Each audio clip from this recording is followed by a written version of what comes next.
My next speaker is Waseem Alshikh. He's CTO and co-founder of Writer. I always enjoy speaking to Waseem.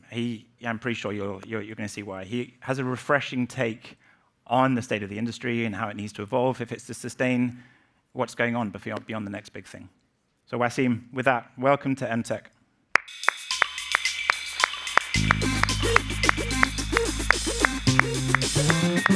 You can take us through a quick presentation? Hey, you're going to go through a quick presentation. Cool. Okay, so this is me smiling, by the way. Which one? But quick few slides, just introduce you to Writer, actually what we do. Writer, what you call end-to-end platform for enterprise. So we help our customer today to run AI application, agent, hundreds of those at scale in production. We're proud we have more than 300 enterprise customers. We're one of the few companies that actually supporting production-ready agent. And we do all of this with something called full stack.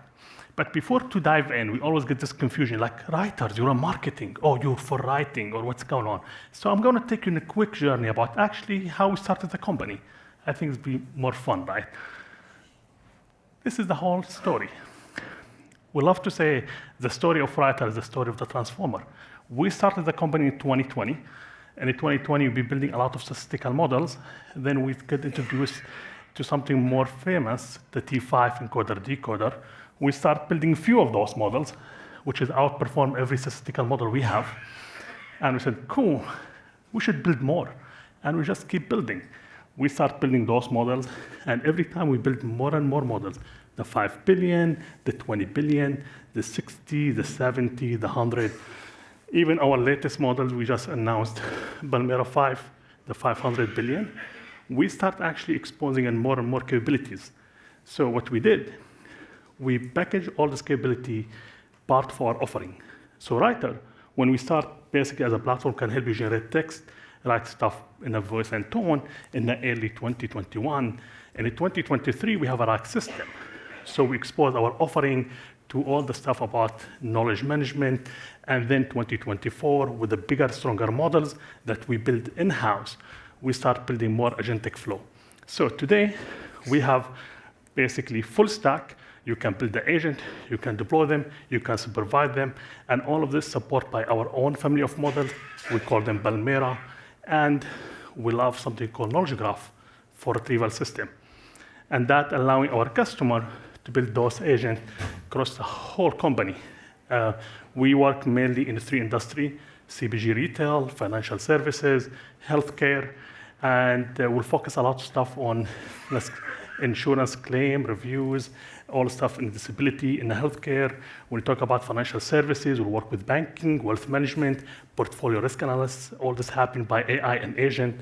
Same thing, we'll do a lot of personalization and content creation with the retail and CPG. This is me again.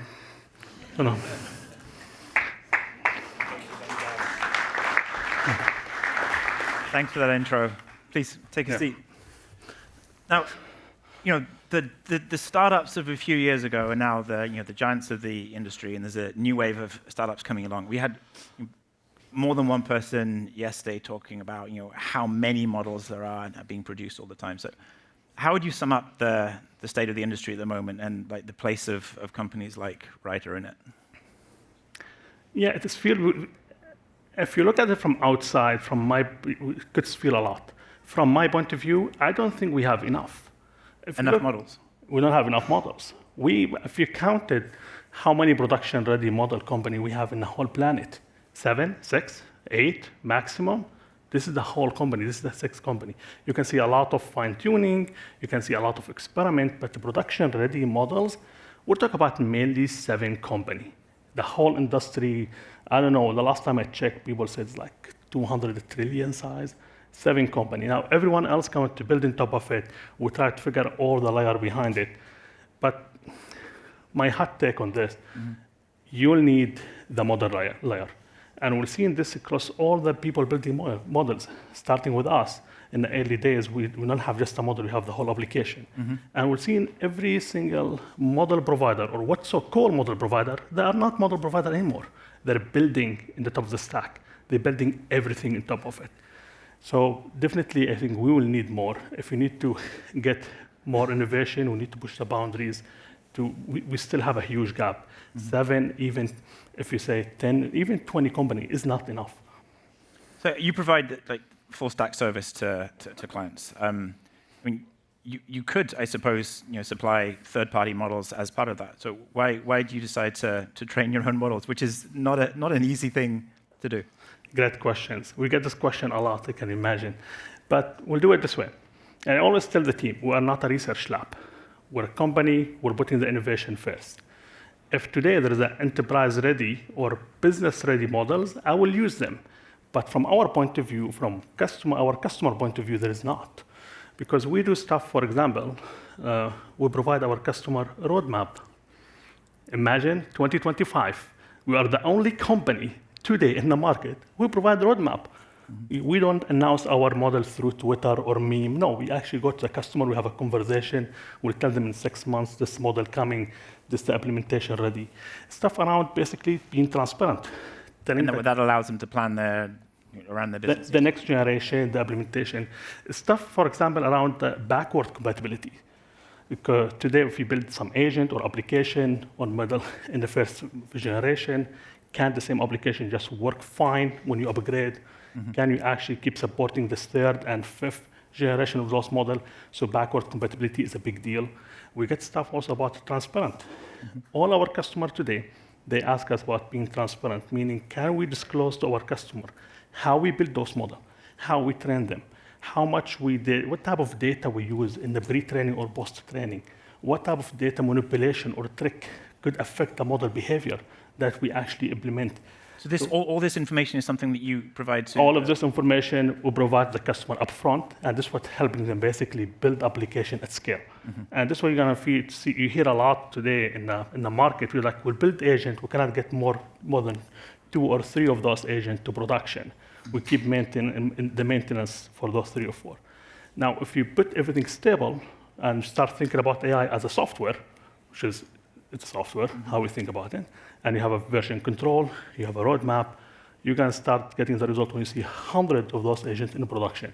And this is what we see today with our customer. Now, I know that, for having spoken to you in the past, the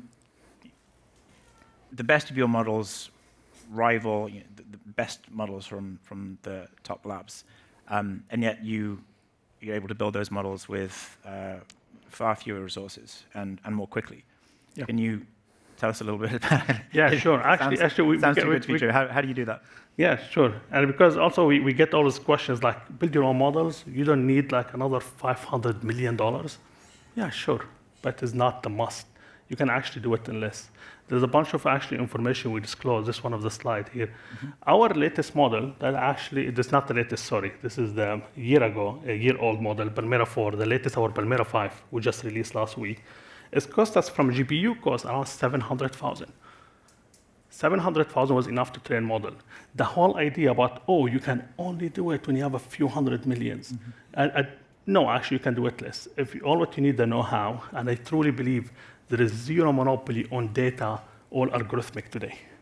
It exists, anyone can build it, you can do it. If you are a VC, don't look at this slide. We still love, to raise more money. But this is stuff, basically, think about it. And all this Can you just talk us through what that chart shows, for anyone who can't read it? Yeah. So from there, I put it very, very simply. If you look at the slide, look at this number magical. Look at, you guys did something very, very special. And actually, it's not magical, it's a math from my point of view. There is always a relation about the model size, how much the training data size, and how long it took to train the models. You're going to notice here, for example, this model took us around 130 days to train it. And just like for the sake of, what's the what would you say the norm is for like a top-end model? Usually 15, 30 days. They love to make it short, Right. You see people usually maximum 50 days, especially the latest model. So taking more time to train it allows you to do it for less cost? Yeah, because this is what I would love to build here, especially to the community here. Because the math is simple, actually. I have a slide about it, It's actually size of the models, how much training data do you have, and also how much actually GPU size do you have. So you have more GPUs, you can actually take less time. You have less GPU, you take longer. So even if you have a one node, you still can actually train models. Could take way, way longer, but you need to do it. So from our side, we optimize around those parameters. For example, our models is not small. We have a bigger model around a few 100 million, but we optimize on number of tokens, how much basically we train the model in. So one of our hot take, we do not train the model more than 1 trillion token compared to other models that we see in the industry today. They train around 20 to 30 trillion token. Right. And that actually will cost way, way, way more to train the models. We believe actually keep it at 1 to 2 trillion token is more than enough to get you what we need from those models. And from the time perspective, 15 or 120 days. I'm not basically trying to chase. I'm trying to build something stable. So 100 days to 120 days is totally fine. And training on fewer tokens, words, tokens are words or parts of words. Training on fewer tokens, can you spell out, how does that cut costs? So training, I think we'll go back how we think about the models today. Because the way we think about the models, and we have a large language model, we try to think about it in 3 buckets. One, how much knowledge we want inside the model. So for example, if you ask the model, what's the capital of France? Can the model tell me it's Paris, or is it going to tell me actually it's Boston? This is what we call knowledge. And we have the second bucket around what we call behaviors. How the model actually act, how they can push back in the model, how this model actually rely on the usually pre-training. And the last one, which is the one we care about the most, is reasoning. And what we're seeing today, training model around 1 trillion tokens to 2 trillion token maximum is enough to extract the reasoning that we need. Now, knowledge could miss. For example, it could not have every single information from Wikipedia, but this is a beauty when you build for enterprise. You don't want the knowledge the large language model to be a Wikipedia. If you want a Wikipedia, just go Google it or find it, But it's not the goal. We're not actually trying to think can the model give me the last name to everyone who was living in Syria 10 years ago? No, we don't care about this. What we care about, specifically reasoning, second one, behavior. Can the model actually act properly? Can the model actually be more aggressive or nicer? That's stuff we need to fine tune. And you did some research, your company did some research around synthetic data. And talking about Wikipedia reminded me of it, because I think one of the examples you showed me once was not just taking Wikipedia pages and throwing them into the data set, but sort of taking a Wikipedia page and, well, you tell me, adapting it in various ways, Exactly. curating your data to make it more... 100%, 100%. Because when you go back to that's the first question. We have large language models. We want to train it on data. Now, the main goal from our side, to extract reasoning. This is the most important thing. Can we get reasoning? Now, to extract reasoning, you have to do it 2 ways. You can just throw a lot of data and hope for the best. You can clean it a little bit and pray for it. Or the last one, we can clean this data a little bit. And what we end up basically, after a lot of experiment, keep in mind, we've been doing this since 2020, so we made a lot of mistake and experiment. What we figured out in the late of 2023, all what we need is focused data. So we've taken the data, we seed it with the real world data. Like for example, we'll use stuff like, let's say, Wikipedia. You take it, and we use a smaller model, and this smaller model converted to more, let's say, human reasoning data. For example, let's say I have a full article explaining how the car engine works. When we don't train our model on how the car engine works, we take this data, we call it seeding data, we convert it through small models, around 7 billion, to synthetic data. The way we do it, basically, we take this model and we convert it to basically a bunch of question answering. Your same article could be also converted to be more summarization. Same article will be also converted to a bunch of part of speech tag. And this will be actually the structure, the data we train the model on. So the synthetic data will be cleaner, have more, let's say, optimization, and we can get the model to learn those behavior faster. So definitely, all go back to the data itself, Yeah. That sounds like a lot of work, though. Is that why that's not a normal practice? I think it's not practice, but just one thing about engineers usually across all company, including in writer, we don't like to do this data cleaning. We will love just give me algorithmic and a lot of GPU and let me fire up all this. Throw everything at it. Cluster, exactly. Yeah, But if they ask me to go like use some regex to, or figure out the best fuzzy match to remove duplication, nobody want to touch that, including me. Yeah. We have to do it. Questions in the room? If there are any, please raise your hands. I'm going to go to an online question about hardware. We've talked a lot about data curation and other sort of software level tricks, but are there any hardware innovations that your company would be interested in that sort of would make this even more efficient? We keep exploring with a lot of like all the option today. So definitely there's a few startups today, we stay close to them. They work in very interesting innovation from hardware side. And we hope someone just help us to find something cheaper and faster for sure. Was there a question at the back there? Hello. Hello. Hello, this is Mario Vela, telco industry, US Cellular. And in a highly regulatory industry like telco, we like to have things on-prem. So do you have any recommendation for a local on-prem inference engines? Seems that you guys probably run into that situation. Do you have any recommendations of what will be a good inference engine for Gen AI on-prem? Yeah, we run to this question a lot, more than almost every day. We work with enterprise. They always have this air gap deployment specific data. And we're always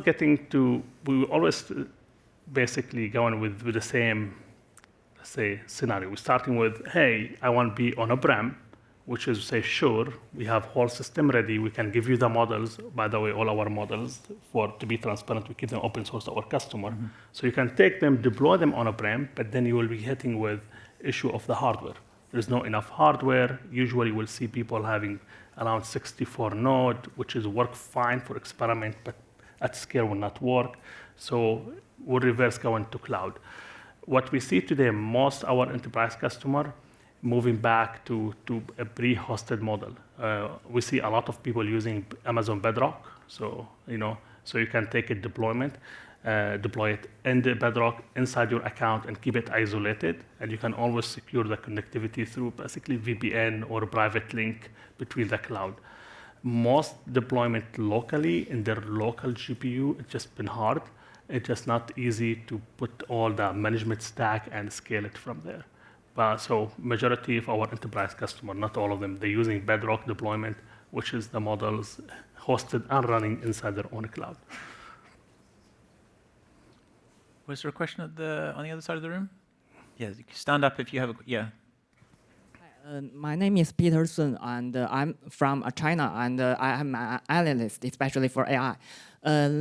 During last year, is already AI agent is very popular in China and the globe, but already this year. And I also know some famous companies like Baidu, ByteDance in China. They already setting up some agentic AI platform. And also, I know your company have AI HQ, is a platform for building agentic AI. So what difference between your competing company, and what's your opinion to agentic AI to help people to do something, just not just for answering question, and also do a lot of work?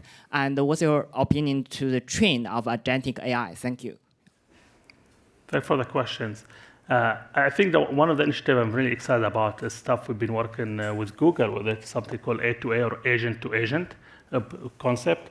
Because today we see a lot of companies, or even us as a community, focus on the model at the platform and the feature. And I think in a year or two from now, we start caring less. We're going to see just a bunch of agents, someone build those agents, there's a trusted party, non-trusted party. Could be built by any company like Baidu or Writer or Google. And all what I want from my side just to just use those agents. And this is, I think, when in a year or two from now, we're going to start seeing stuff like A2A, agent-to-agent protocol will be amazing. Because from customer point of view, or the user point of view in this case, they only have just a space. Where do you want to spend your time? And if you think about software, this is what we're competing about the whole day. Like, is it where you spend your time? Is it in Instagram? Is it more on TikTok? And from enterprise side, and we want to people spend more time in Slack or Team, or should be going to be in your interface when all the agents running there, and I want a user actually spend time there. So, as I think eventually building agent is going to be a bunch of trusted sources everywhere, and then all of us will be start competing on this like a premium real estate when those enterprise users or company going to spend most of their time.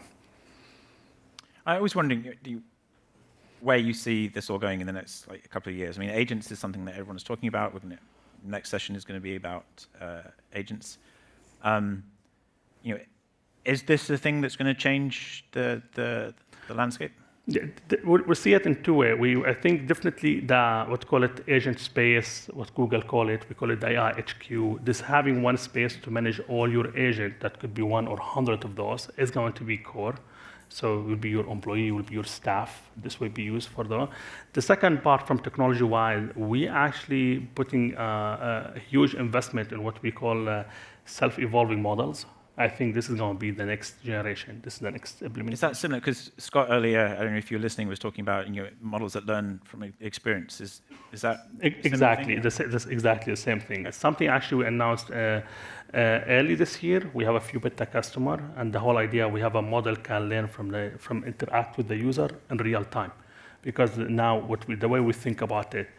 We think it's not going to have one giant AGI or super intelligent model serve every single company. We think it's going to have like specific model per companies or per enterprise, and those models actually can observe specific knowledge and how you win per customer and actually control to them.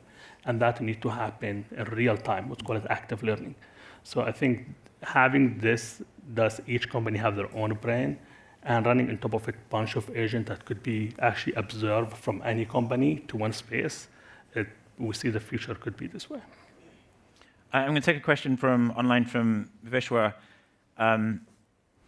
It's not related to what we were talking about, but I like it. And it picks up, also Scott was saying about how people brought up around AI today, it's just they're normal, right? It's not as surprising maybe as it might be to people who weren't. And Vishwa asks, what would you advise STEM students to focus on? I mean, should you get into AI, or should you get into something like AI adjacent? Oh, it definitely should get to AI, and in this way. It said, beginning said like there's only 7 companies. I'm surprised why there's no more. Mm-hmm. Like we not come over there. We're still using all of us very similar architecture. The innovation very, very limited, because again the number is small. Like there's no 100 company building models. There is 7 or 6 of them, and all of us using bunch of transformer. When we innovate, we put some kind of Mamba and state on space, or maybe RNA and a fine tune of it. But all of this actually not real significant change. So having this investing and getting to this core technology is going to be winning. But also, to be clear, building on top of it, we'll see a lot of those agents. If you can build something unique in the agent, could work with any models, it could be something very interesting. We've probably got time for one more. Yeah, gentleman in the middle. Thank you. I'll build on this question. My name is Anil Maheshwari. I'm a professor at a university in the Midwest. Enter the school environment, professor environment, university environment. What do you think? First of all, have you had any client who's in the education sector, and what has been the experience in terms of effectiveness and efficiency? But in general, if you enter the education environment, what could this do for the whole education process and the university system looking ahead? We have a few customers in education. We're surprised we don't see it actually is more than that. We see always limited. We see a lot of people cautious. We'll get a lot of question about AI detection system and how make sure like the student when using AI and how we can catch it and control it. And I think to start seeing it differently, I'm still waiting to the moment to see basically university, colleges just start changing the mindset about AI. Right. Start thinking about more like a calculator. Now that said, there's a few stories we start hearing from like literally people using our platform in the Middle East and South Asia. And it was fascinating because the way they do it there, we find people literally even using ChatGPT replacing the teachers and the professor. They literally go to the room, and literally there you have a ChatGPT deployed, or could be another whatever large language models, and the student just the professor just give them the prompt, and they use that prompt to just literally say, today you're going to learn about, let's say again, level 1 math, and they use that prompt to just chat and with the models for half hour or 1 hour to learn. So the students interact with Directly with the chatbot and ask questions and get prompts. Yeah, and this is fascinating because this is one thing we'll see with those areas. Like me personally, I'm actually from Syria. If you notice, I have a small accent. Yeah. And we see actually the bigger thing, like now you have a model can give you unlimited knowledge and patience, and people can actually educate themselves and learn everything from there. Now, in the US market, we work a lot with enterprise customers, or very limited exposure for education, but I personally don't see like enough utilization. I'm glad we ended on education. I think that's one of the areas where I think a lot of interesting innovation needs to happen. But I have sympathy for the educators themselves. It's happening so fast, and I don't think they have enough support. And the divide between an educator and what the students are doing is enormous. Yep. But let's leave it there. Thank you so much. Thank you. Take care.